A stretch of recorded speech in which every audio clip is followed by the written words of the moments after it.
चलिए आज समझते हैं छोटा नागपुर टेनेंसी एक्ट 1908 के पीछे की कहानी। 100 साल पुराना कानून देखकर ही लगता है कि कितना बोरिंग और मुश्किल होगा, है ना? लेकिन ये सिर्फ एक कानून नहीं बल्कि झारखंड के आदिवासी समुदायों का मैग्ना कार्टा है।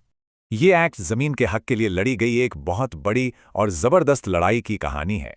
पहले जमीन किसी एक की नहीं होती थी, बल्कि पूरे समुदाय का उस पर हक होता था।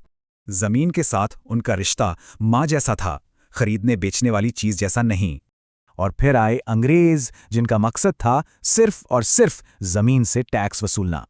इसके लिए उन्होंने दीकू यानी बाहरी लोगों को भेजा, जिन्होंने मालिकों को ही किराएदार बना दिया।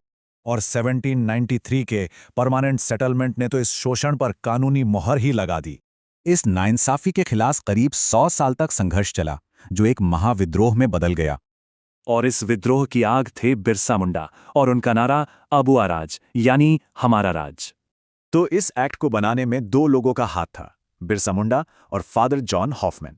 और इन्हीं दोनों की मेहनत से 11 नवंबर 1908 को यह एक्ट पास हुआ। इस एक्ट ने जमीन के हक के लिए एक सिस्टम बनाया। सरकार, बिचौलिया और फिर रैयत यानी किसान, जो जमीन के असली हकदार थे यानी मुंडारी खुंटकट्टीदार, उन्हें सबसे ज्यादा सुरक्षा दी गई। अब इस एक्ट की सबसे बड़ी ताकत है इसका 12 साल वाला नियम। मतलब अगर कोई किसान 12 साल तक एक जमीन पर खेती कर ले तो उसे कब्जे का हक मिल जाता है। इसे ऐसे समझिए जैसे गांव के लिए परमानेंट रेजिडेंसी कार्ड मिल गया हो, कोई हटा नहीं सकता। कर्ज के जाल से बचाने के लिए एक अनोखा नियम भी था, भुगत बंधक। और सबसे जरूरी बात, सेक्शन 22 के तहत लगान न देने पर भी किसान को जमीन से निकाला नहीं जा सकता। तो ये एक्ट एक विद्रोह की कहानी है जिसने जमीन के लिए मजबूत कानूनी ढाल तैयार की। पर अब सवाल यह है कि क्या 1908 का ये कानून आज के विकास के दौर में फिट बैठता है?